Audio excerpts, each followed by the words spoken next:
It's not a bird, it's not a plane, it's Superhero Slate. It's a modern podcast where we talk about everything that's great, like movies, TV, superheroes. It's Superhero Slate. Oh yeah.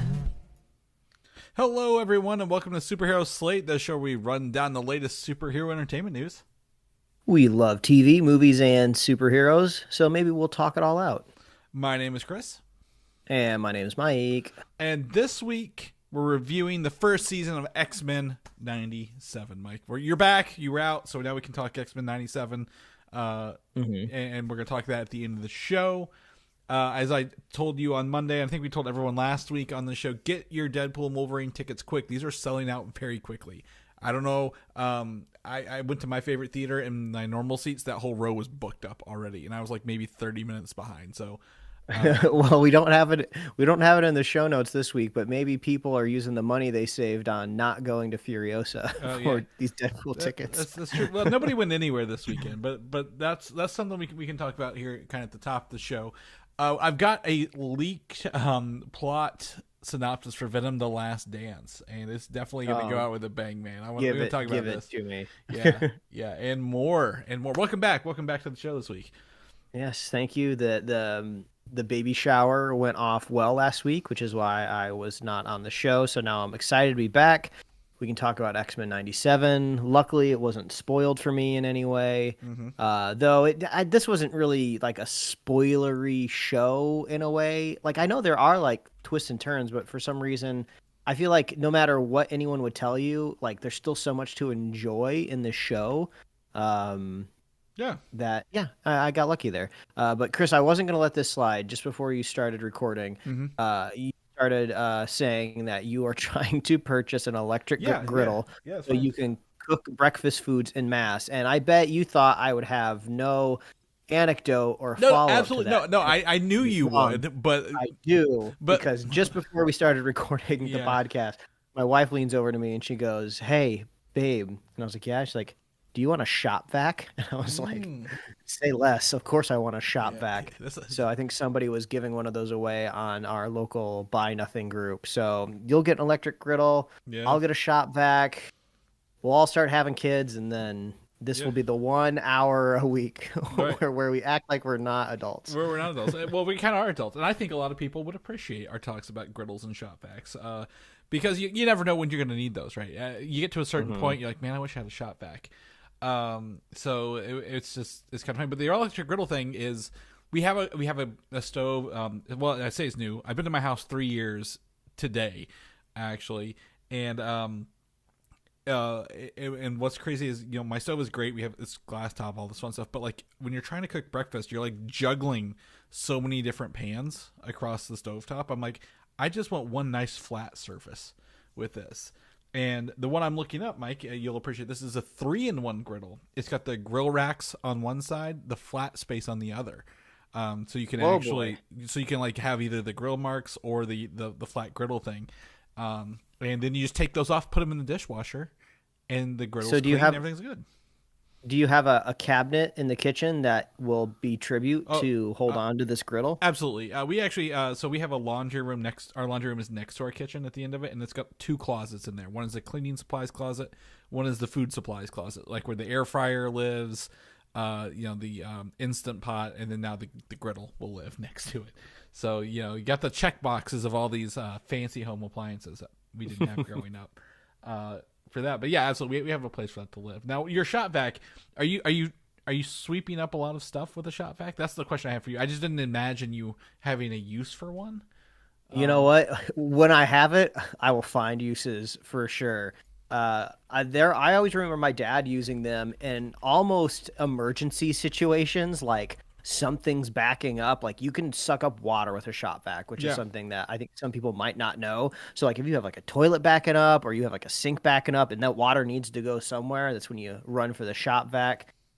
We have like the original version of the Dyson that we got years and years and years ago off of woot.com, if anyone remembers woot.com. And this thing is a workhorse. The Dyson is amazing. You can rip it down to all of its base components and clean it and put it back together. It's like truly feels like a object that no longer gets made anymore, something made to be like replaced and cleaned and fixed and repaired. But even like at its like best, it still can't quite get the real stuck in stuff that like might be in your like car's upholstery. Like we had a whole bunch of stuff in my wife's trunk that was like stuck to all these fibers. So it's, man, if we had a shop vac, we need that horsepower. We need that suction, boy. Oh yeah. Well, and I tell you, we had two shop vacs for a little bit, and it's great whenever we were redoing our basement. Whenever you just have all that dust and like debris from like cutting things, wood, concrete, taking up the old carpet, everything that was just underneath that old carpet. It was just great to have. So I didn't imagine you. I just didn't know. I couldn't remember.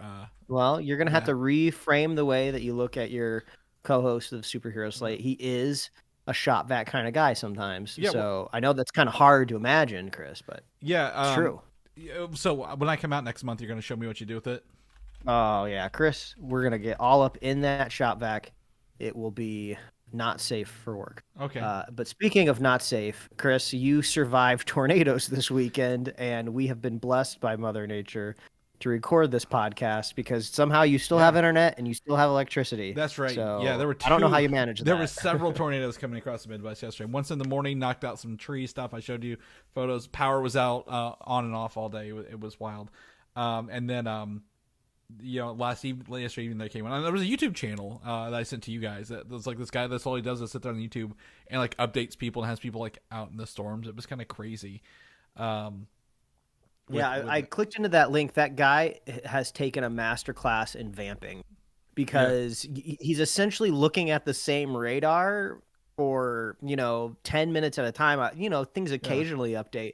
So he's kind of just doing like the Weather Channel strategy of just recycling the same information over and over because new people are popping in and out of it all the time. So, but that is a skill. I'm not saying that's a bad thing. I'm like, we try our best sometimes to vamp on this show where I'll get like a secret message from Chris saying like something has fallen in my house. I have to make sure everyone's still alive. Vamp for 60 seconds. And I'm like, oh boy, here we go. That guy's out here doing it for hours. Exactly. And he's just like, what I appreciate about it, he had like the most nonchalant personality either, right? Like he was just like giving updates like, we got stores. Look at this. This is where the thing is. I'm like, he's like a weatherman. Like on the local news would have so much energy and hype and be like, like not yelling, but what I'm saying, like kind of like Tom Cruise jumping up and down on the couch when a tornado is coming through.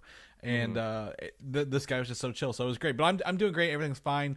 I was going to mow my lawn today because it's Memorial Day here. We're recording on Monday and the weather's really nice. But then I went outside and you could hear that squishy ground underneath your feet. And I'm like, oh no, I'm good. I think I'll hold off for a bit, but I am curious though, because it wasn't just like a tornado that kind of like hit your area. It was like this huge cell moving across the middle of the country.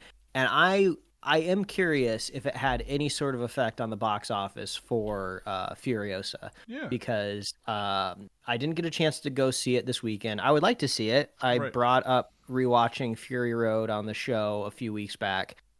So a fan of this kind of new invigoration of the franchise, There are I'm going to say there are three things to me that make this, because I want to watch it too. We're both want to watch it, right? The weather would have absolutely prevented me from seeing it yesterday. Last time I went to a movie had a tornado warning was Mario Brothers, and they had to like shut the movie down in the middle of it. So I had to leave in the middle of Super Mario Brothers when it came out. And so I just don't do it. Even though I live one stoplight away, I'm still not gonna risk that. So yesterday, right out. Today's actually Memorial Day, and I'm like, I couldn't find time, but I'm here recording with you, Mike, and I'd much rather do that than go to the movie theaters. But the third thing I would say that has kind of got me things like what I didn't expect, and it's not this movie, it's actually the Fall Guy movie that came out 3 weeks ago is already on streaming.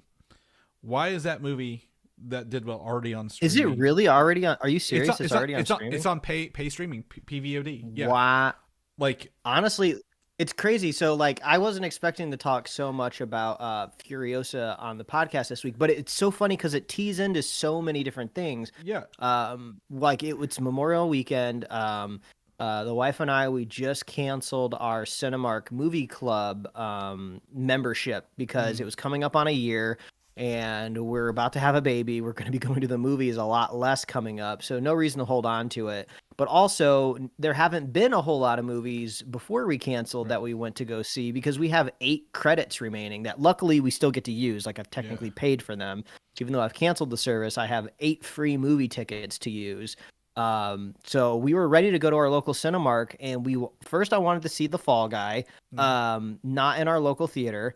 My wife really wanted to see the movie Babes, not in our local Cinemark theater, because our theater is on like more of the medium to small size, the one that we like to go to that has all of the luxury reclining loungers, because it was just full of like Garfield and Furiosa, and there's something else I think that just came out that was in there too. But like, we couldn't go see these movies that had like just come out. Like Babes just came out, The Fall Guy like 1 or 2 weeks ago. It's on the 3rd week for The Fall Guy, and then it came out on PVOD this week. I'm like, what the hell happened?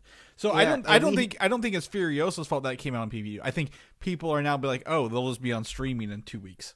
Like, but it seems like the decline of, not even decline because it hasn't even really gotten started, the Furiosa box office, to me just seems like a culmination of a lot of things, which is why it's maybe hard to pinpoint like who did what wrong.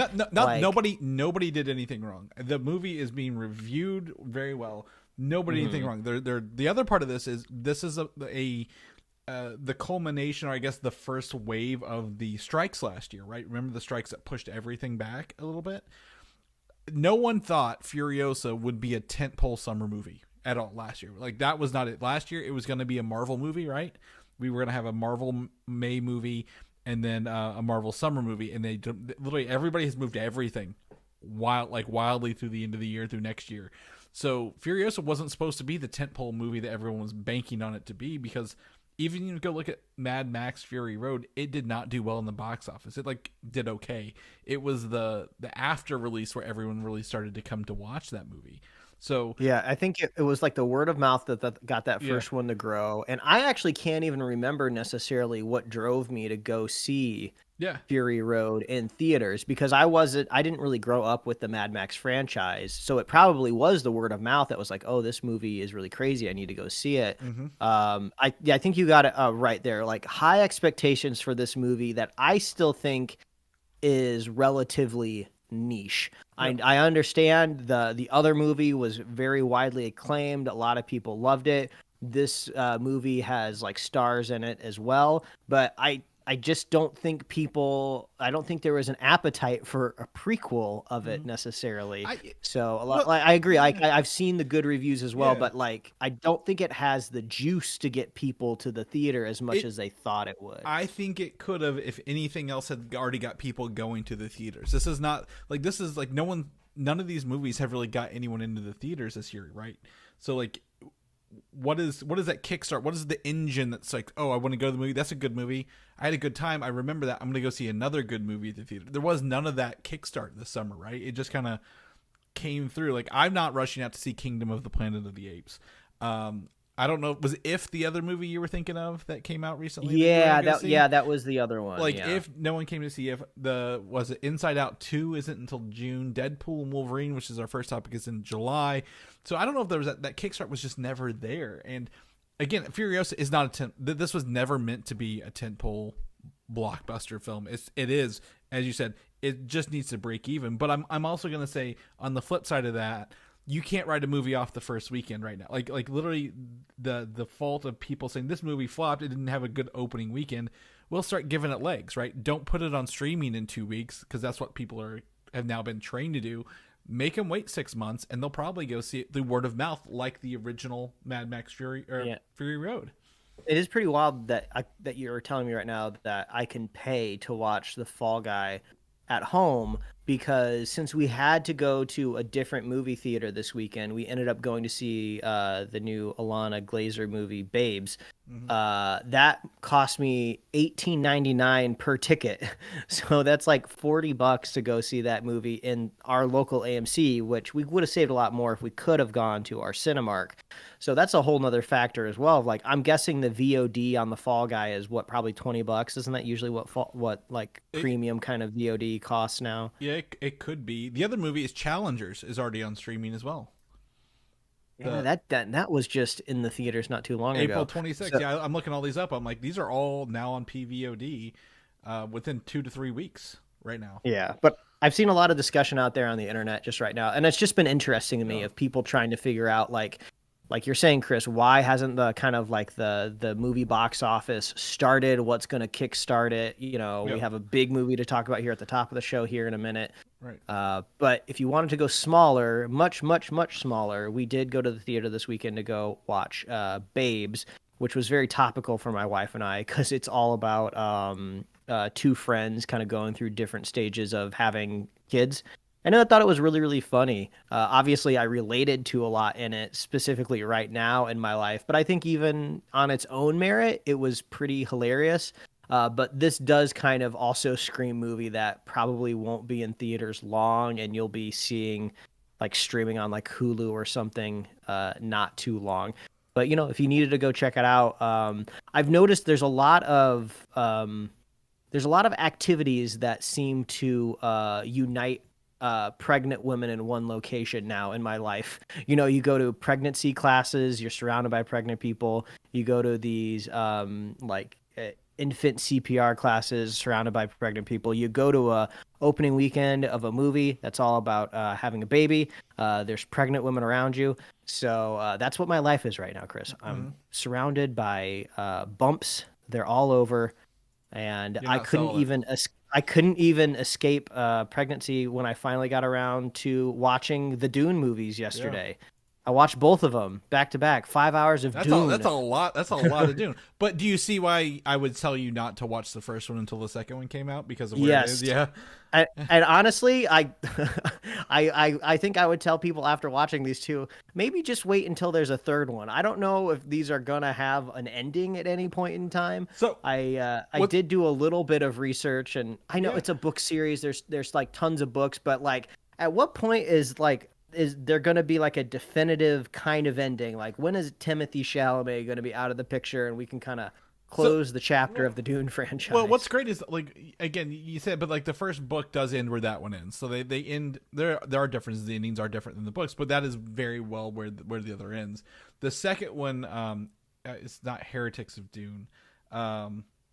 It might be the second book, Fallout book is much smaller and deals with that Fallout before that, and then you get to Children of Dune. But like it does follow the books pretty closely. If you're like, I want to read the first book and I want to watch the movies that coordinate that, these two would do it. If you keep going, you're gonna get way lost, I think. So they do a good job. But did you have a good time with it? That's the question, you know, because I know you're not much of a Dune person. Like this is like maybe your first experience with the Dune world. Yeah. Exactly. I've had mixed experiences with it. The wife couldn't hang. She agreed to watch part one with me, but kind of lost the thread and got bored partway through it. And I don't necessarily blame her. There's a lot in here to enjoy, even kind of like outside the plot or the story. I loved the visual development and the prop design and all of the fun like gadgets that you can tell there was a lot of money and time spent concentrating on things that had like nothing to do with like the big selling points that you would like see on the poster, right?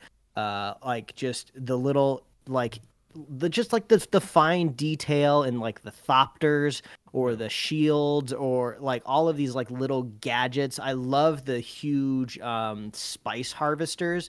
Those things were so cool. And like, not only did they like design one spice harvester, but every like thing has two versions of it. Cause you had like these two competing houses that both harvested on Arrakis, and they had their own kind of visual design cause they're their own great families from their own planets. So you had, you know, Timothée Chalamet's family. I cannot keep track of all these names. The Atreides, which were the good guys, right? Yeah. They kind of had that kind of Navy kind of vibe to their outfits and their, you know, machinery, whereas the Harkonnens felt like they're more like circular. They're a little bit more alien in their visual design. It was very black leather, bulbous, kind of weirdly sexual but not kind of things along the way. And like in Skarsgård like going through like this just kind of like grotesque transformation throughout the series where he's like on life support, he's like in chocolate pudding half of the movie,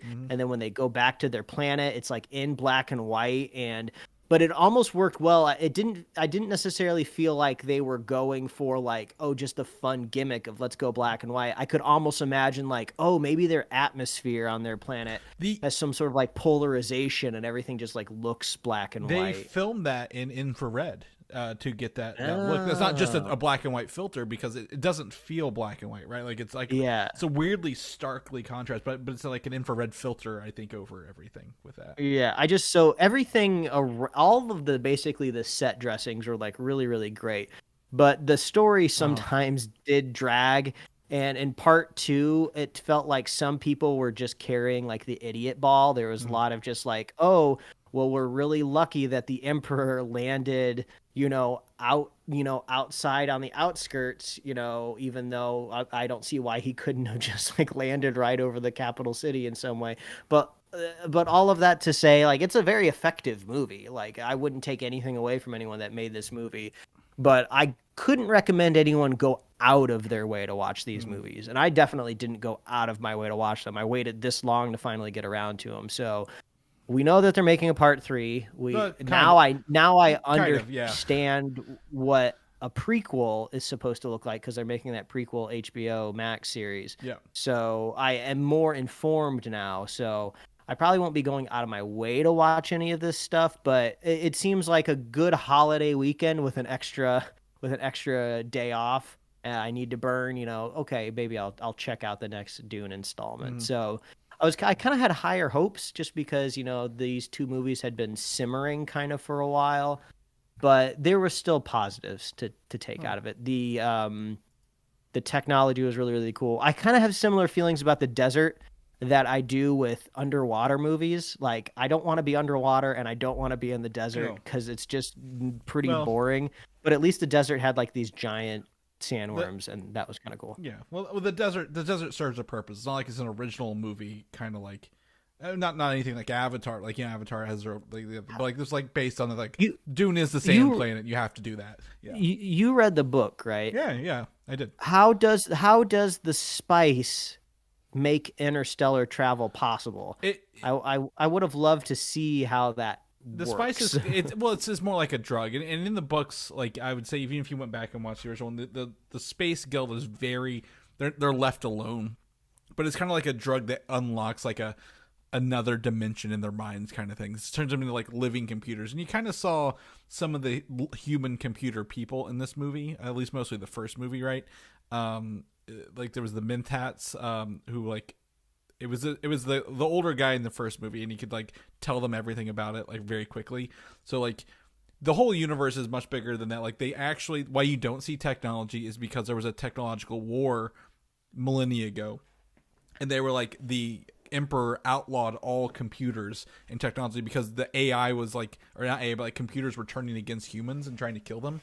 So when they beat them, that's why it is. So there's a lot more to it, why it looks and is very grounded, like and not like forward future, if you will. I thought the spice was like fuel, like they were throwing it into like a furnace, and that was making their ships like interstellar travel. The people they actually have the engines to do it, but it helps them do the calculations to do the jump travel.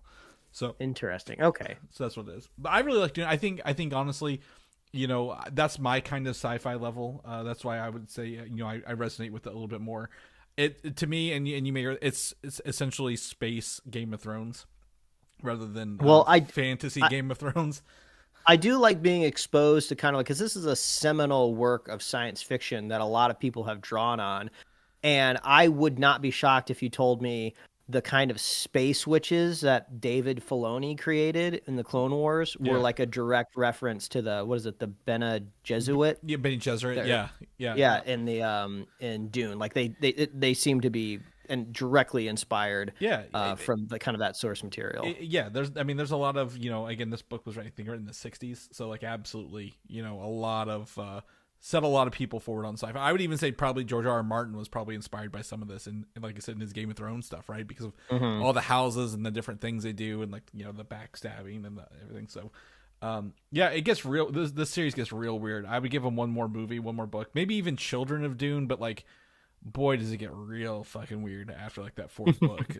So yeah, so we'll start here. But I'm glad you got watch it, and you're caught up with well, I would say probably the biggest movie of this year so far, right? Dune Part 2 in theaters. So we'll see what else comes. But the other big movie, I think this will be the biggest movie of the year, Mike.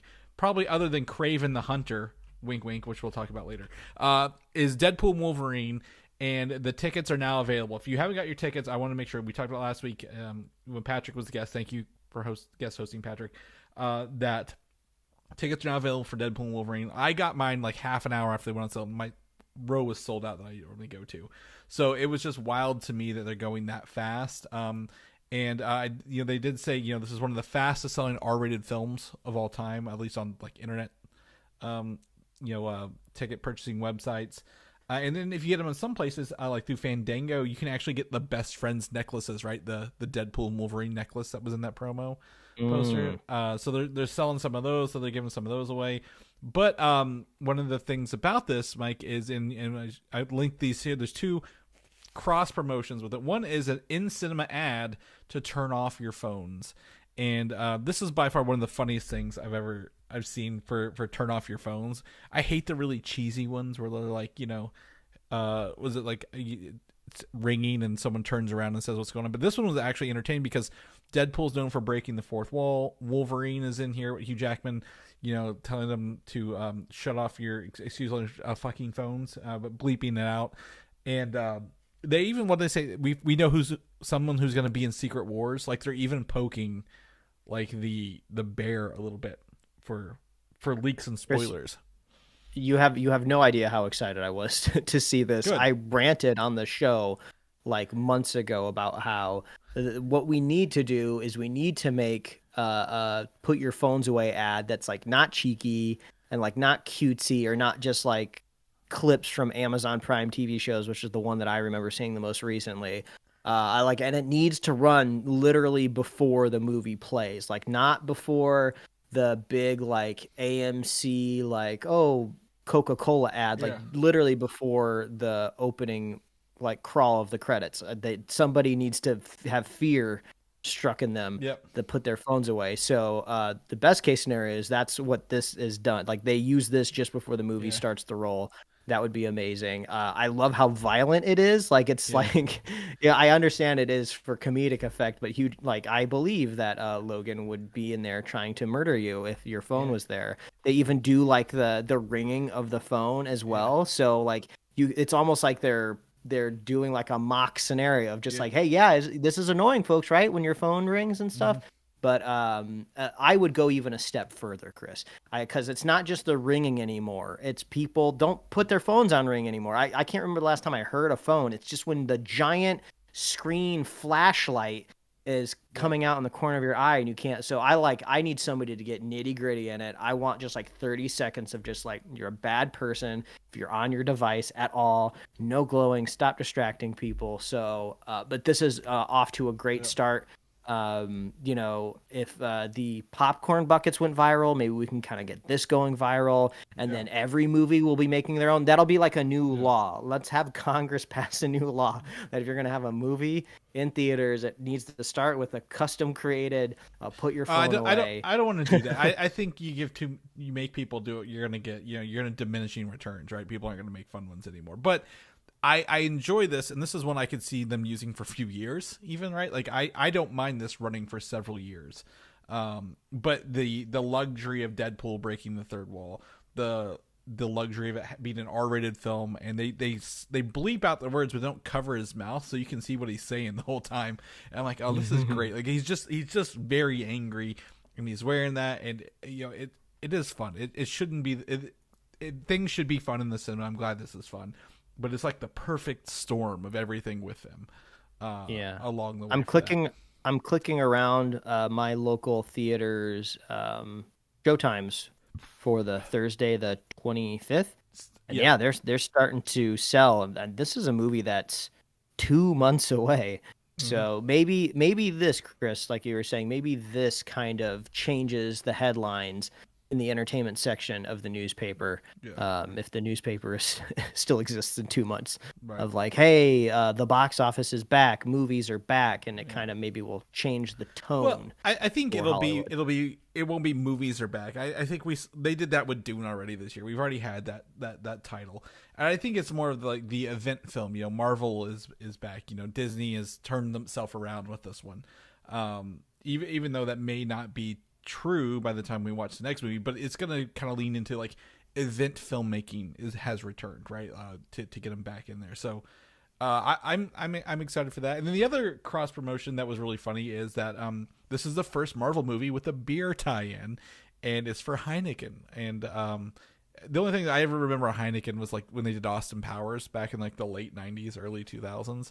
So it's funnier to have Deadpool and Wolverine. Wolverine can't get his claws out to attack Deadpool because Deadpool stole the adamantium to make him some silver bullet Heinekens.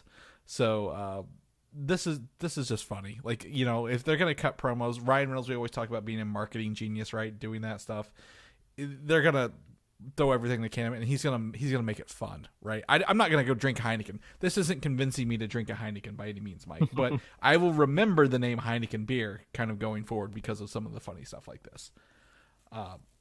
Is there anything you would want to see crossover with Deadpool outside of beer or movie promos that has not yet? That was my question for you today. Well, the first thing that comes to my mind is the most obvious one is some sort of like chimichanga Taco Bell crossover, but I am feuding a one-sided feud with Taco Bell right now. They go out of their way to change their app icon to a big Cheez-It because they're going to start putting the big Cheez-It in the Crunch Wrap. And I'm looking, and my local Taco Bell and the Taco Bell ain't got it. I will tell you, why? Do you know why? Because when you open the app, it says drops on Tuesday is what it was. It drops tomorrow. I understand. I understand the concept of pre-promoting something, but to go out of your way to make it so obvious, like literally somebody opens up their phone. They're like, oh, I'm going to get some Taco Bell. Oh my God, my whole app icon is now a Cheez-It. This is crazy. Yeah. And then to go, oh, now you have to wait until it's the Memorial Weekend. Like, I feel like I could have put down some Taco Bell this week. Yeah, when you open up and it says, new drops on Tuesday, and it's the Cheez-It thing. But I'm excited for the cheese as well. I went yesterday, picked up lunch there because I wanted some nacho fries before they disappeared. So that's what I think Taco Bell would be a funny one. I was trying to think what I would like to see them cross. You got a good point there with the food. Everything I'm seeing right now is Twisted Teas. Mike, do we get a Twisted Tea crossover as well as Heineken over here with these people? But I don't know. So I think this is fun. But you guys can check out all these trailers in the show notes. We link them all the time in the show notes. Moving on, but in the same vein, X-Men, Mike.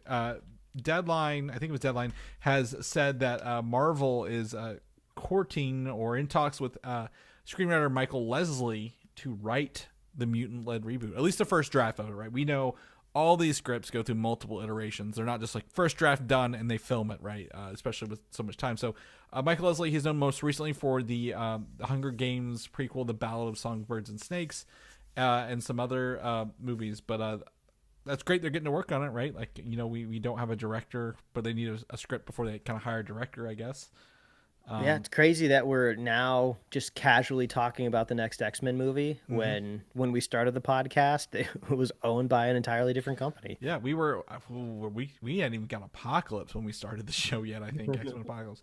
I was like, I kind of want to rewatch that the other day just to see how far Oscar Isaac has come as a comic book actor from that. So might dive back into that. But yeah, X-Men, I think this is, again, we don't have a release date, but this is always going to be, to me, post Secret Wars, right? They're going to lean into Fantastic Four and X-Men, maybe even some other Fox properties post Secret Wars at the end of the day. But we'll keep you posted whenever this gets confirmed. Moving on, Vision. I told you this the other day when we talked. We actually talked on the phone earlier this week. Very surprisingly announced that a Vision series, not VisionQuest, but Vision series, as right now, is officially announced with Terry Matalas, who most recently was a showrunner / maybe writer for the last 2 seasons of Star Trek Picard. Is coming in 2026, and this can't possibly be the announcement of a second Vision series. This has got to be like there's going to be one Vision TV show that we're Yeah. just kind of announcing it. My guess is, and we'll talk a little bit about it here on the next thing, is that VisionQuest was one of those shows that was kind of announced back when Bob Chapek was in Disney, right? Like, hey, make more. We need more. And VisionQuest kind of came out of that. So I think, the idea of Bob Iger saying we're going back to things that work, the character Vision has been in very, very popular projects across Marvel. So getting Paul Bettany back as Vision and revamping it from that VisionQuest series into something else, I think is going to be a great idea and probably some pretty good show for Disney Plus, right? Yeah. I would love a infographic timeline that shows all of the Marvel projects out there in the world, and then just a nice highlight of Bob Chapek's reign, so we can kind of know what was and wasn't affected by the presence of Chapek. Because obviously you had things that were like in post-production, when Bob Chapek took over, so less likely to be affected. But then we have entire projects that were conceived and created during his reign that you can kind of fully place blame very on churned. the crunch. They were very exactly. churned out. Like, I mean, I would say Echo would be maybe the last project. Well, Ironheart, but that's got a whole nother year away. You weren't here last week. Ironheart's in a year and a half from this coming fall, so they may have a lot of time to revamp Ironheart, right? Since it's even post Daredevil. Yeah. So I would say maybe Echo might be the last vestige of that. Well, we drove by McDonald's yesterday, and it was hilarious to see a vinyl hang in their window of Captain America 4, Brave New World, and it just says coming next year, which it's so weird because it's like, oh, this is like an ad for a movie at a McDonald's, but actually it was probably originally supposed to be for Happy Meal like tie-in toys because the movie was supposed to be out already. The Happy Meal toys are out, by the way, if you want to get some. Yes, exactly. So maybe Marvel was just like, hey, we already kind of paid for this slot on your window. We might as well just use it to advertise the movie coming soon. Having worked in the brick and mortar space like that, a lot of that stuff is pre-printed and held. And then there's an expiration date on some of those things, right? Like stickers, stuff like that. So, and McDonald's has already guaranteed slots. Like, hey, we have to have toys for this market. So I guarantee you, McDonald's was like, we're going to hold you to this because we need toys in our Happy Meals, or else, we're not going to sell Happy Meals. So it is the idea of the actor strike and the revamping of it. Everything just kind of really just shuffled everybody's schedules around, right? Some things are rigid and finite, and then some things are like, we can wait the movie back a year. You want those any toys you don't sell, hold on to them. We're coming back next year with the same ones again along the way. But I'm excited for Vision. I think that fits the idea of like, hey, we're gonna focus on things that work. Paul Bettany is a great actor. I think having the visions. I love the look. When I was picking images for the stream today, I was like, I love that white Vision look that they had there in WandaVision. So I think they'll find a way to make that work. One of the other shows that we've not really heard anything from, maybe even, I don't know if this is ever even officially announced, but I know they're working on it, is the Wonder Man series, right? And Brad Winderbaum, who is the head of Marvel's TV and streaming, I think he was out there for X-Men 97 or kind of mingling after that has come out, has confirmed that Wonder Man is a Marvel Spotlight series like Echo was. So I know Echo is a spinoff of Hawkeye due to the Chapek era, but Wonder Man is going to be like kind of one of those standalone things where you're like, if you want to watch it, you can. If not, you don't have to, kind of deals. But it is, the first 2 episodes are directed by Daniel Destin Cretton, who did Shang-Chi and is doing Shang-Chi 2. We'll have the debut of Yahya Mateen Abdul II as Wonder Man, I'm excited for it, but we know nothing about it. Literally nothing about it yet. And this quote, go ahead. I think by next week's show, possibly. I've been rewatching Shang-Chi while I work out. So I'm watching it about 30 minutes at a time. And I put it on last week, and I realized I hadn't watched it since I had seen it in theaters. Like, it was one of the first movies to kind of come back out of the pandemic. So I feel like I just either not had written it off, but I just kind of forgot about it. But if I'm to review the first 30 minutes of the movie, great. Like I forgot, like this movie is like really fun, at least in the first 30 minutes. That bus fight scene is really, really cool. Simu Liu is, I'm sure he has a stunt double on set as well, but he is very clearly doing a lot of his own combat and martial arts in that scene, and it's just great. The dynamic between Aquafina and Simu is just awesome. So I'm looking forward to checking out the next 30 minutes, and if my workout schedule goes as planned, maybe I'll tune back in next week and give everybody an update on like the next 60 minutes for the movie.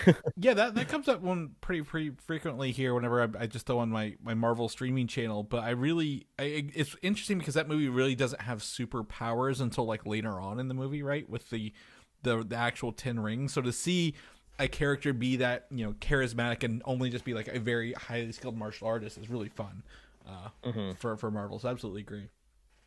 One of the things Winderbaum also said, you know, when he was talking about Wonder Man and everything else, he's like, you know, 2 years ago, the directive was to fill the service, quote unquote, Disney Plus, as fast as possible, no matter what. And it's now a more considered approach where they develop more than they produce. So you said I want a list of items, like this is the Chapek things that were touched, right? That were just like fill it as fast as possible versus, you know, post Chapek. I would like to see a list of things that we've been rumored to be developed and what's actually come off of it, right? Like oh, these have been greenlit. These were just rumors, kind of thing.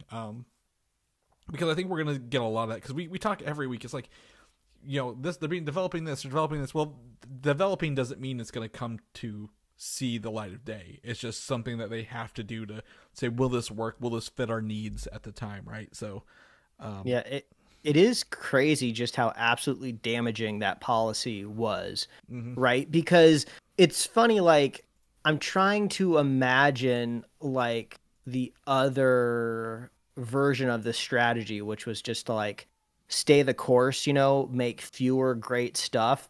How would that really have affected the Disney Plus streaming numbers, right? Because you're not necessarily subscribing just because there's like a new thing that just dropped. Like you're staying subscribed because like Disney has that super strong catalog, you know, like, oh, well, I'm not going to churn because, you know, later this year, there's going to be like another season of like The Mandalorian, something that's already established. Like, I'm sure they would have had a few more churners than usual, but it's just hard for me to comprehend, like, would it really have been that bad if they didn't go full bore ahead and try to stuff the streaming service? Because Disney was one of those few brands that kind of already had like the vault, you know. They could have released Disney Plus with zero announcements of any new stuff, and they probably still would have been better off than like Paramount Plus is right now, even with like all of this new Star Trek stuff, you know. This comes across, you know, you may find this out in a couple months, Mike, but a lot of parents are like, we keep Disney Plus because our kids are watching it. Like they have so much kid oriented material, and it's easy to find that kid stuff in there. Like you'll put them on, they'll put them on there and watch that. Like, you know, the advent of Bluey. I understand what Bluey is. I've never watched it before, but I know it's very popular, and even among the parents of children, it's on there, right? Disney is grabbing that. They've also been grabbing Doctor Who. They're trying to get, you know, stuff in, you know, quote unquote across the pond, if you will, trying to bring people in. So I think there's the idea of even licensing. They just missed out on licensing good stuff that already existed, right? And putting it on their service whenever they were just like, just make everything. We'll own it all. And you know, we're still feeling it years later after Chapek was even ousted, right? They're still trying to bring back goodwill across the page. Just the fact that the moniker Marvel Spotlight has to exist and it gets described as like, well, you don't have to watch it if you don't want to. Like, how insane is that a streaming service has to look at content as just like, oh, this is optional? It's like, no, why are you making anything that's optional? That's insane. I disagree with you entirely, because there's the idea of background content, right? Like they're making shows to fill the background because people just need noise and you don't want to watch it. And I think that's fine. That is perfectly fine to make mediocre content that's background noise that you don't need to focus in on sometimes. I would say leave the mediocre content to maybe not the Marvel label. Well, I know. No, I agree. I agree. I'm not saying it's Marvel. I'm just saying in general that content is still okay. Again, they should have thought about that before. Again, they slapped it. It said, "Hey, Marvel, you have to make more stuff."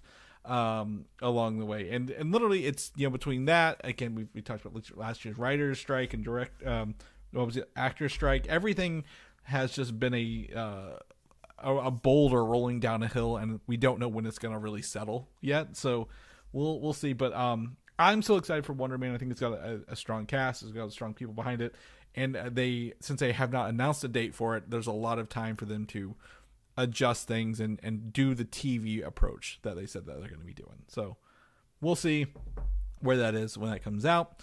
Mike, last week, were you here last week when we talked about the Blonde Phantom, or was that 2 weeks ago where we talked about it? I was not here last week when you talked about it, but I am prepped on the topic. Yes. It is about an old Marvel character, but wasn't originally a Marvel character, correct? Well, it was, that doesn't matter. I think that doesn't matter. It's essentially a secretary who moonlit as like a spy kind of like comic book person, like the 50s, right? She came back as in She-Hulk in like the late 80s, early 90s, but it was this rumored to be Scarlett Johansson's project because she mentioned in an interview several years ago, and that's what she's producing because that's something that she wants to do. The newest rumor is that singer / popular artist Taylor Swift has met with Kevin Feige about the MCU. Most people think I love how you felt compelled to explain to classify who Taylor Swift was. Well, I don't know who our audiences are, and that's fine. But I will tell you that I think it is confirmed that she met with Kevin Feige about the MCU. Now, I don't think she's going to be Dazzler and Deadpool. A lot of people say I don't think she's going to do that. The rumor now is that she met with him about maybe taking the lead in this Blonde Phantom project, which is set to be a 1950s spy movie set in Las Vegas. Two things kind of check the boxes here. One, it would align with a non-necessary character era. Like, hey, we want to do something set in the MCU in the 50s. We don't need it to be someone who's going to carry a 6-movie franchise. It could be a one-off thing. Boom, check that. And then plus, Taylor Swift would be a huge audience draw because everything she touches turns to gold.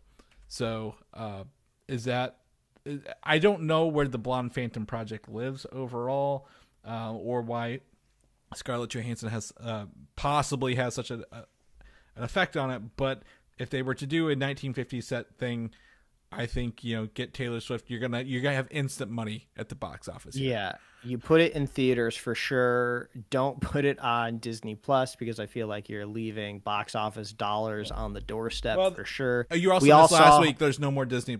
Disney Plus gets 2 shows a year, no movies. That's it. So. Nothing's going to Disney Plus anymore. Yeah, I doubt that they're going to be filling one of those slots with something that could be earning box office revenue. Yeah. But you do bring up a great point. Like, this feels like a great idea of like testing the waters with Taylor Swift in a lead role. I don't know her entire acting career, but there is a movie that my wife and I occasionally watch called Valentine's Day, where she just kind of played like a ditzy cheerleader. In high school, in like just like a brief kind of like 1 or 2 off part. She's funny in that, so she can definitely command a crowd, that's for sure. We all saw her live performance on Disney Plus, so this kind of feels like a good way to test her out, of just like, hey, if the project doesn't go off well, we don't really need to continue this like kind of pocket of Marvel. So it could be a good strategy. Taylor Swift, Scarlett Johansson, 2 entertainment powerhouses going at it. And literally, again, it could be a Marvel character. It could be in the MCU in the 50s, but you don't have to touch anything else, right? Like, we don't have to worry about a Kang showing up here or anything. Like, we just set this one movie here, and it's going to make money no matter what happens with it. So I think it's great. If it's true, awesome. If not, I'm still not offended either way at the end of the day. So we'll see if this ever comes to fruition. Moving into rumor territory, we got some rumors here for a little bit. Number 1 is that Franklin Richards will be part of the Fantastic Four team, and his suit will have the number 5 on it because he would be technically the 5th member, if you will. And the more I thought about this, I'm like, well, the actors they have for Reed and Sue, Pedro Pascal, and Vanessa Kirby are both easily the age to be parents of like little kids. Mm-hmm. So I'm like, this would make sense for them to have a kid. We don't need, again, teenage Fantastic Four or the 20-ish Fantastic Four. These actors are older. We know they're in their 40s. They could easily have a kid who's like 10 and be part of this. Yeah, what's his power set again? I can't recall. He about everything. He can make pocket universes. Like he's like multiversal pockets. He very, very powerful telekinetic, I guess, or multiversal powers. He's got a lot of stuff going on. In the comic books, he was like the son of Fantastic Four, but also a mutant gene as well in the comic books. So they could lean into his mutation or not. I don't know. It'll probably be just maybe discovering his powers as a little bit as a kid doing this. According to his, I don't know how official the power grid is on marvel.fandom.com, but his highest bar is on energy projection at a 7. The second highest is intelligence at 4. So it seems like he has like above average intelligence, and all of his power set is set in energy projection. Yeah, in one future, the older version of him comes back because he lives to the end of time in that universe, and he literally makes Galactus his herald in that universe. Like, that's how powerful he is. So he's got some stuff like that, but like it all depends on who's writing them and what they want to do with them, right? So his powers can be anything, kind of at any time. With that, moving on in Fantastic Four, Natasha Lyonne, actress of most recently, was it Russian Doll? I believe she was, right? No. Yeah, she was in Russian Doll. And then what was the other one? The Orange is the New Black. Is that what you're thinking? I was thinking of the one where she was the murder mystery show. That Knives Out. It was not Knives Out. It was the guy who wrote Knives Out. Who wrote Knives Out? The show he did. Oh, Ryan Johnson. Yeah, what was the show he did? Poker Face. Poker Face. There, yes, Poker. I was like, there we go. We got there. Yes. So she's been in some great, obviously some great content lately. She has been cast in a unknown but surprising role in this movie, according to the.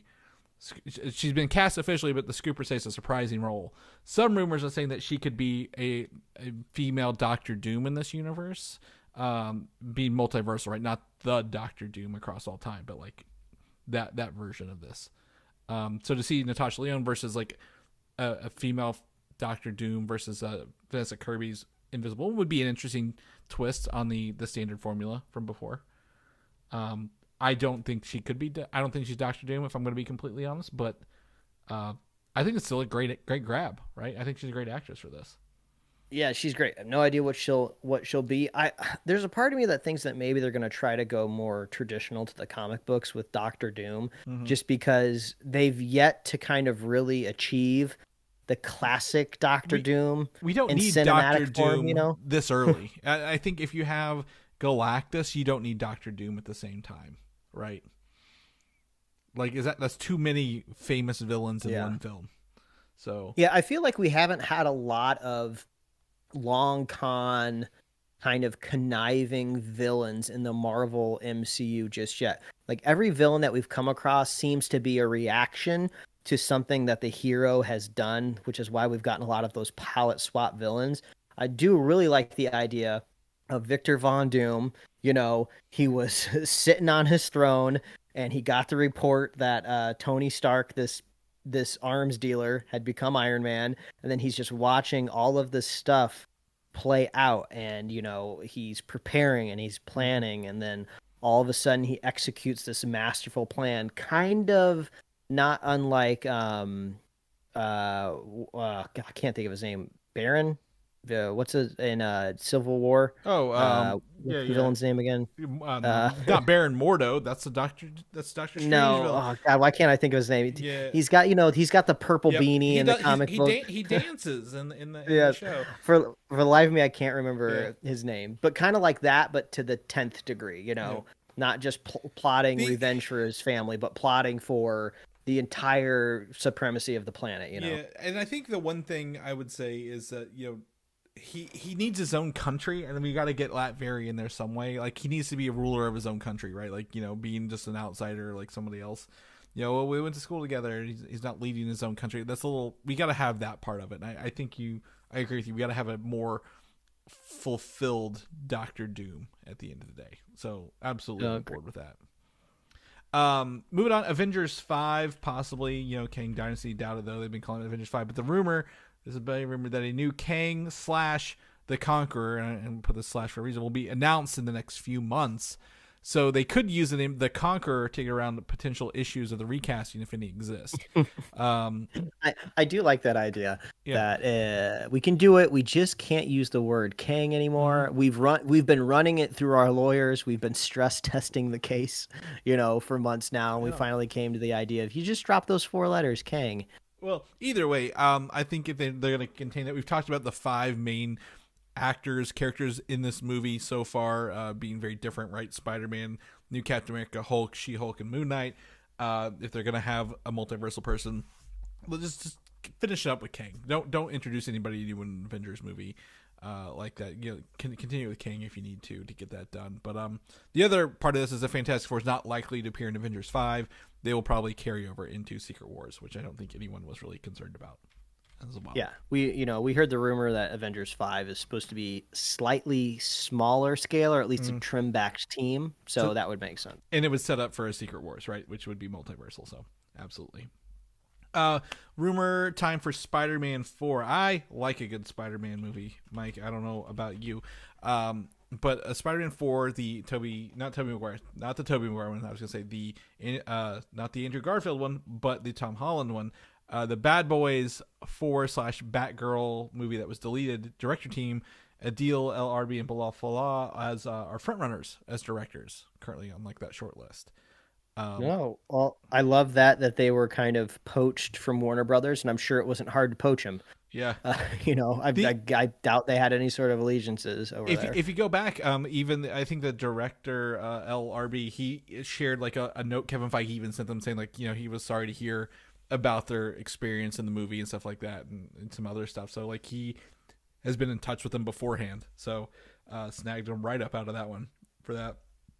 But here's where the rumor is that's going to be interesting for you, is that the Kingpin will be the main villain, with returning henchmen, the Shocker from Homecoming and the Scorpion, also from Homecoming, to return, with the latter, Scorpion, bonding with MCU symbiote like he did in the comic books. So they could have a Venom-powered Scorpion, rather than a quote-unquote Venom, they would have a symbiote-powered Scorpion in the movie as well. Whoa, that would be pretty sick, actually. I don't think I have a visual reference for that. I wouldn't doubt if it's happened in the comic books before. I feel like Venom has kind of circled through every character in the Marvel comic book universe.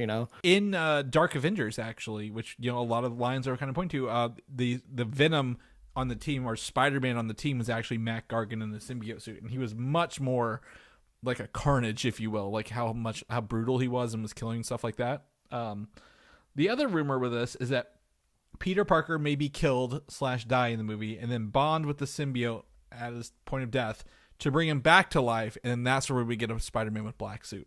It's from the symbiote. Bring back. Well, like I said the other week, I'm sitting on that Secret Wars number 8, where the black suit is attached to it. I would prefer the black suit to happen in Secret Wars to possibly maximize my return on investment for that comic book. But it sounds cool. I'm thinking maybe the Kingpin has Alistair Smythe working for him. Smythe is like, hey, we discovered this symbiote and these things that it can do, and Kingpin's like, well, Spider-Man's messing up my stuff, so I'm going to throw this super-powered goo on my henchmen and send him after him. I could see that happening. Yeah, exactly. And I think, even if maybe this this small scene he gets the black suit, but they in the movie with that, he goes back to, he's like, I don't, the symbiote turns him back into his regular red and blue suit, I guess, and then he uses that next in Secret Wars. Would be still pretty interesting. But it sounds like they got some ideas to do us. These don't sound like bad ideas, so we'll see how they execute them with the writing team and director.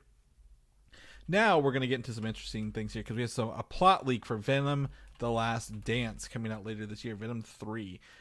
Essentially, to boil it down, Mike, I've linked the thread on X. Now it's X. It's no longer Twitter. It's officially X. But it will focus on Eddie Brock keeping his universe's 10-year-old Peter Parker alive from his Venom suit, because Venom wants to kill all Peter Parkers after being in the MCU, while dealing with the spawns of the Carnage symbiotes. There's 4 or 5 of them. And then also the human group called the Jury, who want to kill all symbiotes in existence. Just to break it down real quick here. boy, does this sound busy as fudge for a movie. Yeah, I just read through this. So there's some sort of hive mind that Eddie and Venom are tapping into. Says to be multiversal. They kind of had that at the end of 2 and the beginning of Spider-Man Far From Home or No Way Home. So yeah, keeping with that. And the hive mind is telling him that he will be killed by Peter Parker / Spider-Man. Which kind of is really funny because that's what happens in Madam Web. The villain has these visions of being killed by a spider person, so he decides to preemptively hunt them down and kill them. And the twist, it looks like here, is that Peter is just going to be 10 years old. So that's where you get your kind of like conflict of like, well, Eddie and Venom are kind of chaotic neutrals to good. So could they even go through with killing a 10-year-old boy? It sounds like there's some funny stuff that could happen in there, and this is your roundabout way to get quote unquote Spider-Man in your movie without putting Spider-Man in your movie. That's what Madam Web did, Mike. Do you remember Madam Web had Ben Parker, his sister was having a kid? Excuse me, Chris, when you bring up Madam Web, I really need you to append Netflix number 2 streaming smash film right behind Atlas, the movie about Jennifer Lopez hating AI, right? And that is just has like a 10%, I think, on Rotten Tomatoes. But this sounds balls to the wall crazy, which if they can actually increase the number of symbiotes and then also use the jury humans are killing symbiotes and all this stuff, it sounds like it could be just straight action, go, and that's fine with me, right? I don't want downtime in these movies. So if this is true, this is just gonna blow my mind that they got a 10-year-old Peter Parker in this movie. I think that's what's blowing my mind here at the end of the day. Yeah, it's just another reminder that Peter Parker is a relatively useless character to the audience until they get bit by that spider. It sounds like there's a funny bit in here where they try to get him bitten by other spiders that just make him allergic. Like all this stuff sounds funny, but like I don't care about this movie franchise anymore. I do, because this is the last one. They said that this is the last Venom movie, and I want to see how do they end this goddamn franchise, right? Like, watching the first one has like, a couple YouTube moments that are pretty cool, but overall it's black goo fighting gray goo, right? The second one had Woody Harrelson going, being crazy as Carnage. They kind of lacked some of the cohesiveness of it, but it was, a very quick paced movie. But this one, Carnage symbiotes are great. I love playing, what is that? The Super Nintendo game. It's total Maximum Carnage, right? Maximum Carnage, where all the symbiotes are out. I love seeing their different powers. Even the Spider-Man PS5 game, right? Spider-Man 2 had the different symbiotes. So I would like to see this, but it needs to just go and just be going and not slowing down. But the Madam Web, still number 2. Sorry, I had to look it up. Oh Lord, still number 2. 20 million hours viewed, 10 million views. So if I guess it's roughly like a 2-hour movie. So I guess that makes sense. It's the same 5 people watching it. Like the Snyder fans have moved over to Madam Web, but that's fine. When it's free and the curiosity, like again, I saw someone mention the ick factor of Madam Web, right? Like it's just so fucking bad. Like no one believes it's that bad until you watch it. You're like, oh, it is that bad. Mm-hmm. So I absolutely believe it's one of those situations where someone's like, it can't be that bad, and they watch it like, oh, yeah, it is that bad, kind of thing. But oh well. But speaking of things that could be that bad, Kraven the Hunter, Mike, one of the executives from Sony this week said that the movie was moved from its original release date this summer to December because more people will have time to revisit the movie in theaters over and over again during the holidays. How delusional do you have to be? Like, people aren't even watching good movies multiple times, let alone this one. This is just what they had to say to their bosses, right? When they moved the movie, they had to find a way to justify it in the meeting on the memo. They have to put it out. Yeah, they have to say something they're not going to talk down about their own movie, right? That's not what an executive is hired to do. They're here to tell you it's the best movie they've ever seen in their entire life. But and I know we always talk about how we wish we could hire an entertainment lawyer to give us kind of some insight on these deals that, we'll never know about because unless there's some sort of leaker or there's some sort of court case with Discovery, we never know exactly how this stuff goes down. But it seems like whenever we're talking about, Sony specifically, it seems all the moves are always based on like some sort of delusion expiration date, right? Delusion.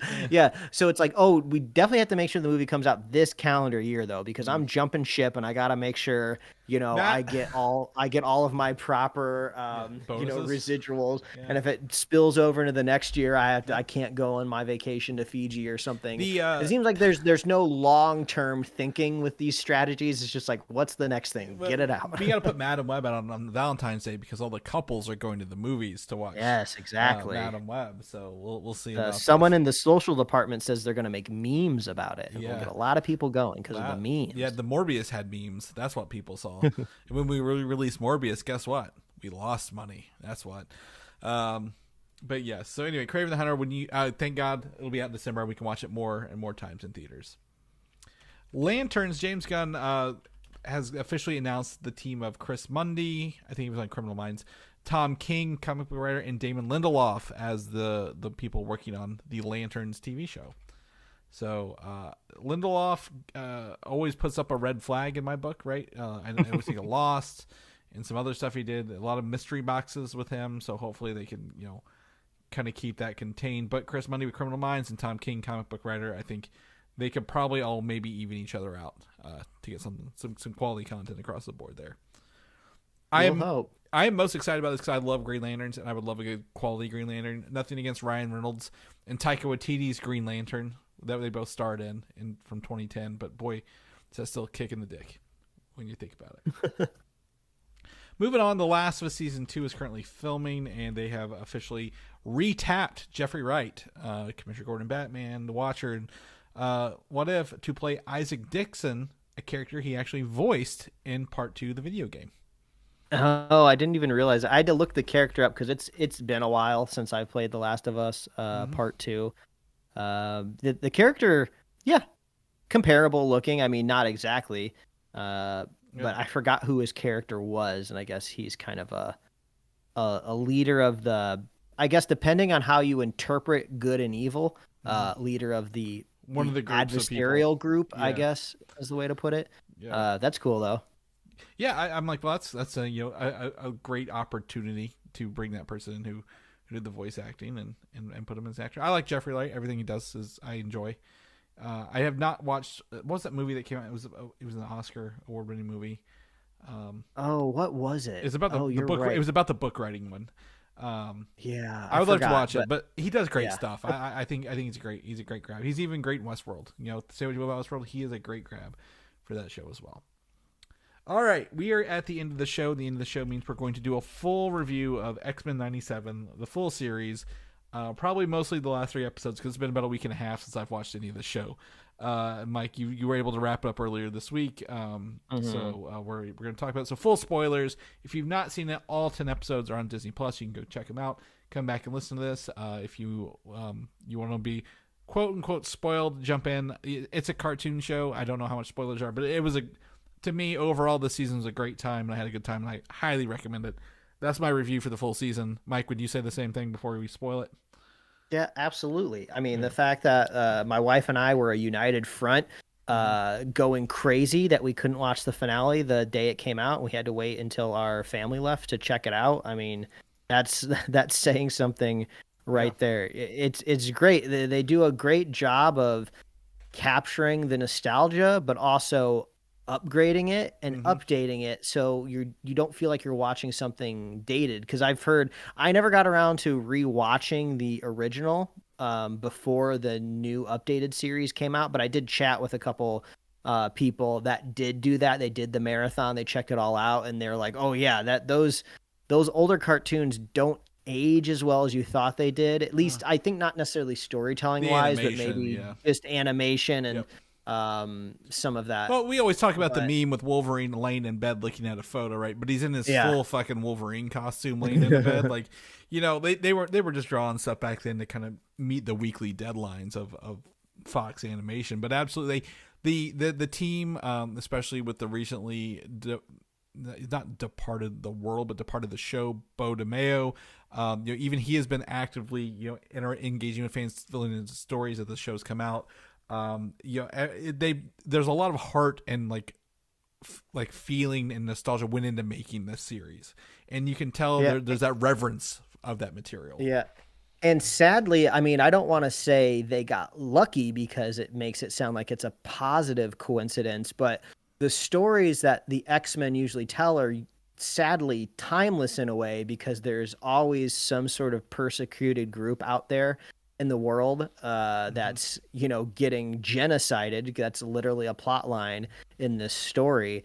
And there's real world mirrors of that happening right now in the world. So you're just watching it, and it's just like, wow, this is just everything is on topic. And it's just, you're not expecting that in kind of like a vintage 90s cartoon, to be kind of touching on stuff that you would be able to see if you turned on the news right now in our own world. I think in that regard as well, one of the things about the show I enjoyed is none of the characters were technically safe either. Like, characters die in this, people and characters and mutants die in this who I thought would never die, right? Not saying they can't be brought back as comic books and animated stuff. Even Morph died, quote unquote, in the first episode of the first season of the original show. But like, I was proud of them for not saying everyone has to be alive by the end of the show, if you will. Mm-hmm. So and that adds to the weight of what you're talking about, like the weight of like there are actual things in here like genocide and essentially racism against mutants, and the people who are affected by it, they don't make it out safely by the end of the show, and that is how the real world works as well. Yeah. And it seems like really this final chapter of season 1 really revolves around our discovery of the main villain that's been kind of planning in the background, which is Bastion. Mm-hmm. Now, this was a character I wasn't super familiar with. Didn't really have any sort of nostalgia for. So it was kind of interesting. For the most part, I was being introduced to something brand new that I hadn't seen before in these X-Men cartoons. And I do. It wasn't as smooth of an introduction as I would have hoped, but I think it's just because everything else was just operating at such a high level for me. Because this is like, oh, these are all of my friends. These are all of the baddies I remember from Saturday morning cartoons. Like, it was just so easy to drop back in. And then, now I'm kind of getting something delivered to me that's brand new. And even his visual design probably was a little difficult from their point of view, because it's like, we're kind of adding our own new flavor to Bastion, but also he still needs to be seated properly within this 97 universe. So I feel like sometimes that those two concepts rubbed up against each other, but overall it was still really fascinating, especially in that last episode when he kind of, I guess for lack of a better term, starts to decompose, like part of his face is coming off, and you can see part the organic, circuitry. part robot. Yeah, you get to see it. Yeah.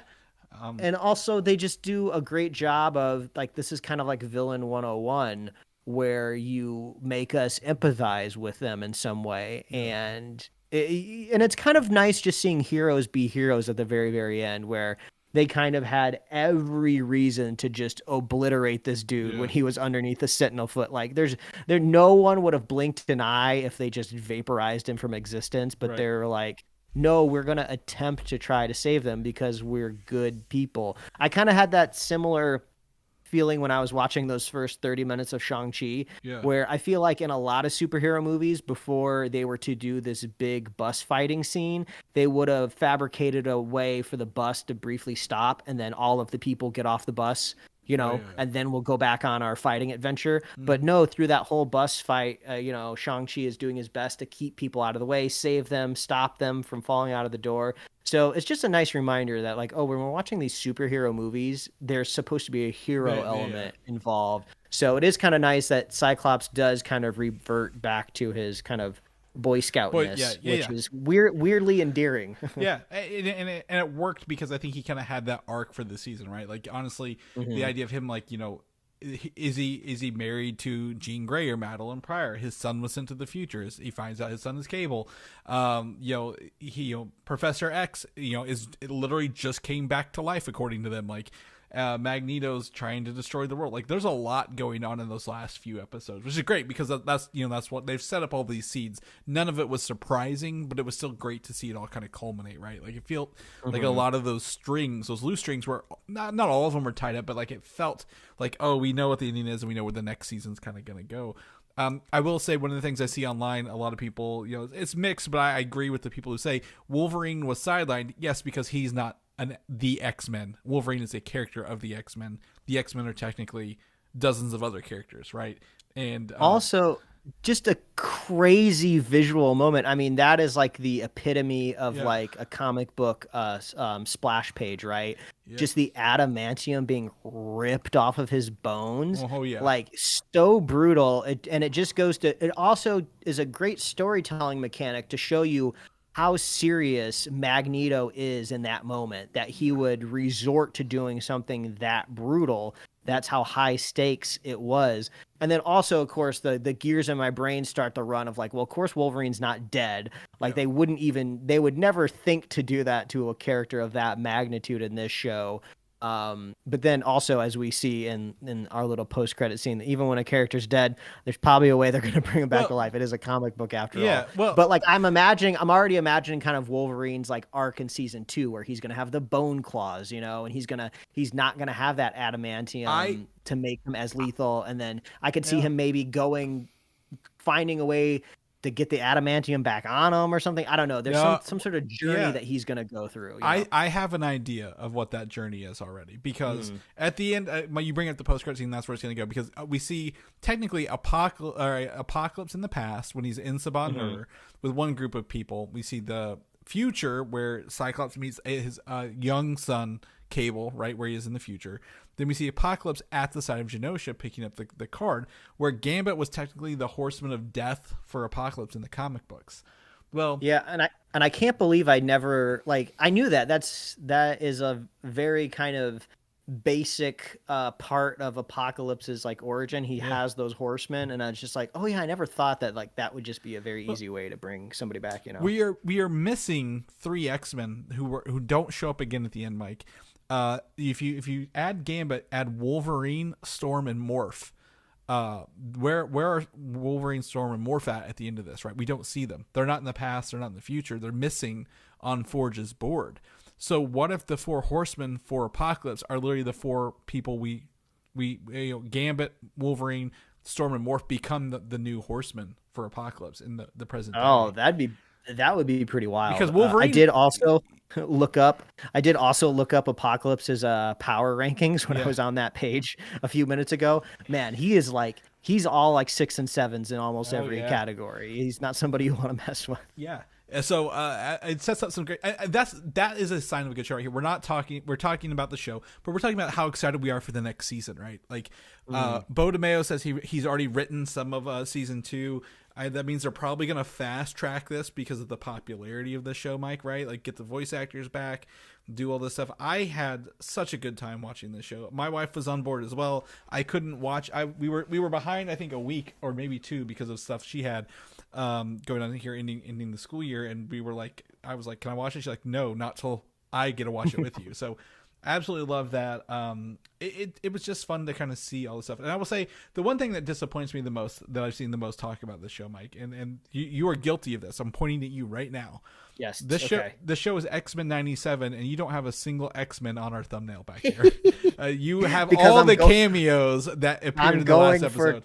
I'm going for clicks, man. Yeah. Okay, if these cameos were more integral to the plot of the end of the show, I wouldn't have just so unabashedly included them on our thumbnail. Oh, I know. But they are the embodiment of just Easter egg fun things to point at the Once Upon a Time in Hollywood Leonardo DiCaprio meme pointing from your couch. They threw so many at us there in that last episode in the art style of the 90s too, which was even better, I think. Yeah, and it's not like it wasn't things that we hadn't seen earlier in the season. Obviously, we saw Captain America, and we saw also Spider-Man, maybe in episode 7 or 8, very briefly. It was before we saw the Peter Parker version on the street. Yeah, it was when Magneto was doing his big old EMP, I believe.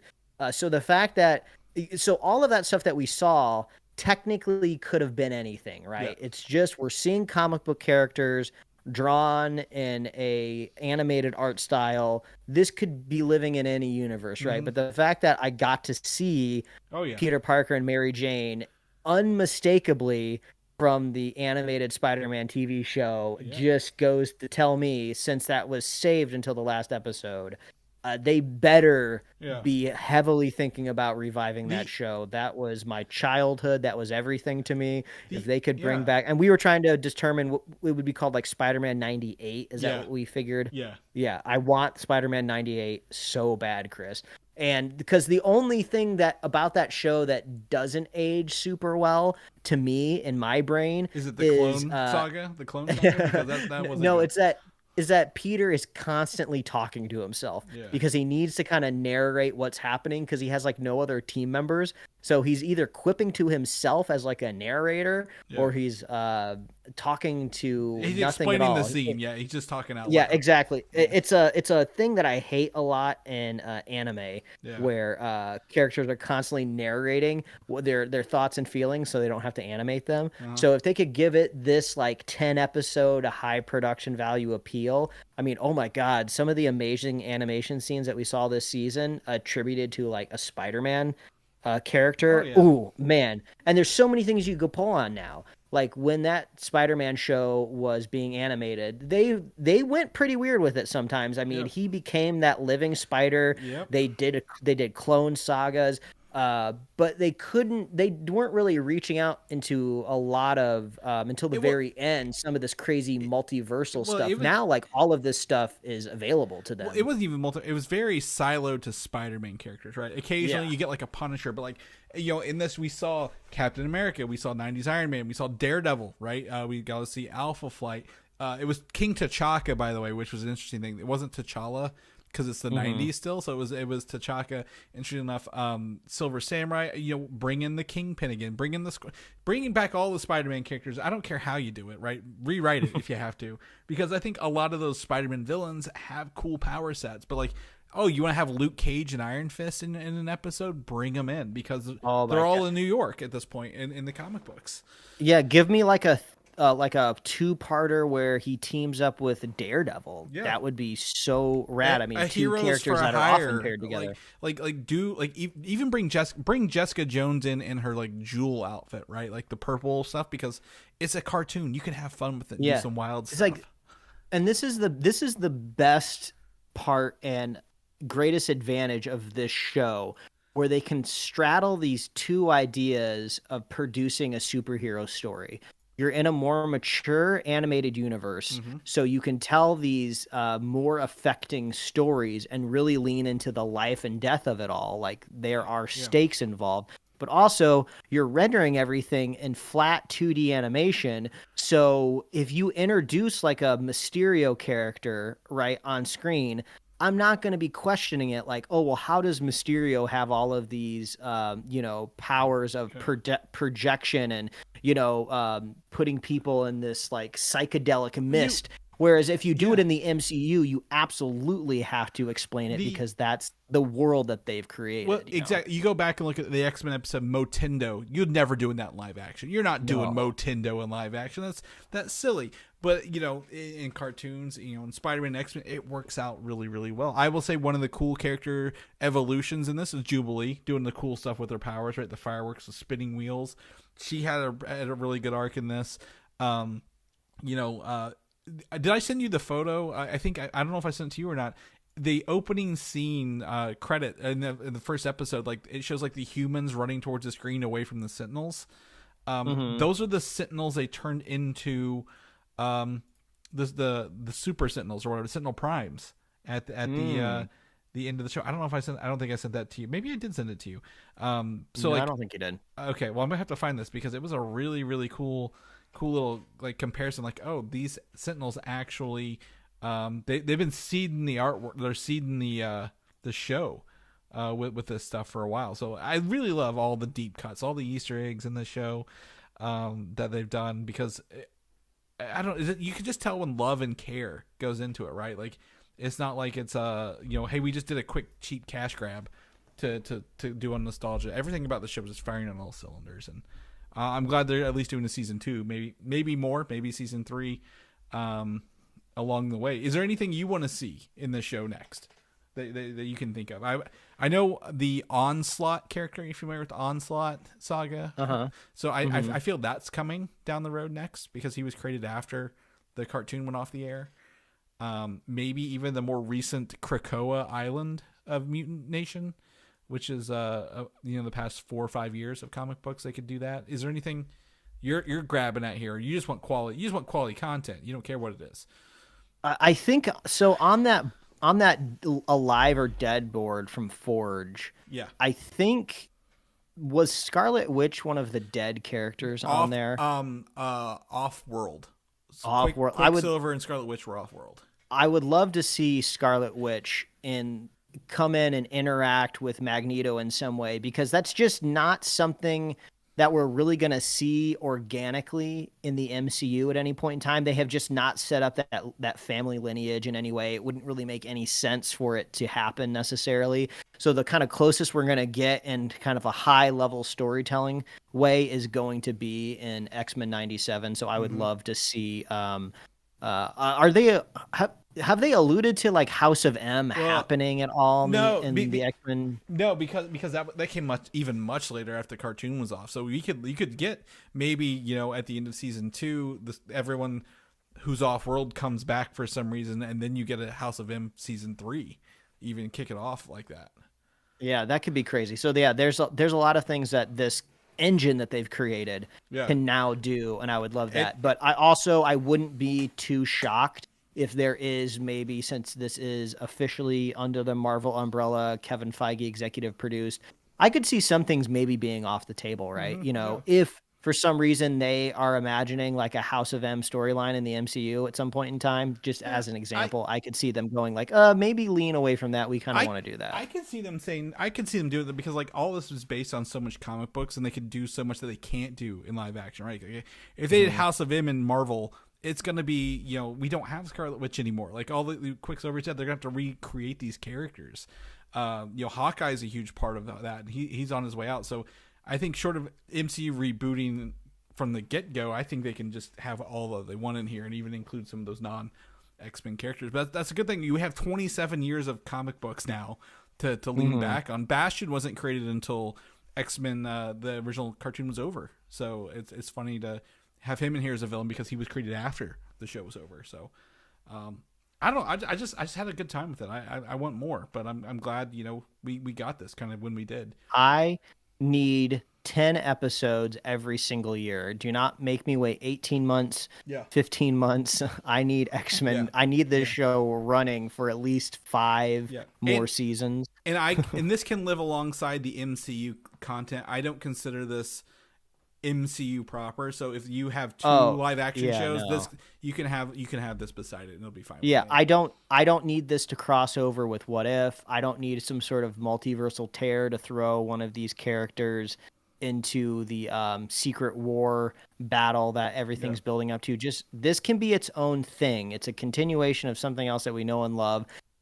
If you're going to cross over with Spider-Man 98, cross over with more Fantastic Four the 90s animated stuff. Yeah, exactly. So just let me live in that world. I love it. It's so warm and cozy. Bring it all back. It's nostalgic. Just we always talk about the nostalgia factor. Like I would love to watch this show on my tube TV, Mike, to see what it looks like and how that feels. That takes me back. So maybe one day. Well, that's the show for this week. We had a lot going on here. Very, very excited. Glad to have you back, Mike, and we'll be back again next week. But if people don't know what you're up to, what you're doing, where can they find you at? Well, they can read my web comics at liferewardsrisk.com and pickledcomics.com. Chris, if people want to catch you, where are you? You can find me on Instagram, Valdan87, VALDAN, or Video Game Systems of the same name. If people want to know more about the show, where they can come back every week and listen to us or get merch or whatever, where can they get all them goodies at? Oh, just head on over to superheroslate.com. That is the best place to find all of our helpful links, our awesome show notes, our upcoming release calendar, which I used myself because I had to remember, when's the last time I went to the movie theater? And I pulled up our upcoming release calendar and I went back to 2023. I was like, really? Was it the Marvels? Yeah. Is that really the last time I saved you from Madam Web, the number 2 movie on Netflix. Yeah, that's right. Yes, thank you. Bless you. Thank you for that. Yeah. So head on over to superheroslate.com, get merch at superheroslate.com/store. We love hearing from you. Let us know if you've gotten your Deadpool tickets yet. Let us know why you didn't go see Furiosa. I'm just kind of curious to see what people's reasonings are. I'm not shaming you. I just want the data. And we love hearing from. Yeah, exactly.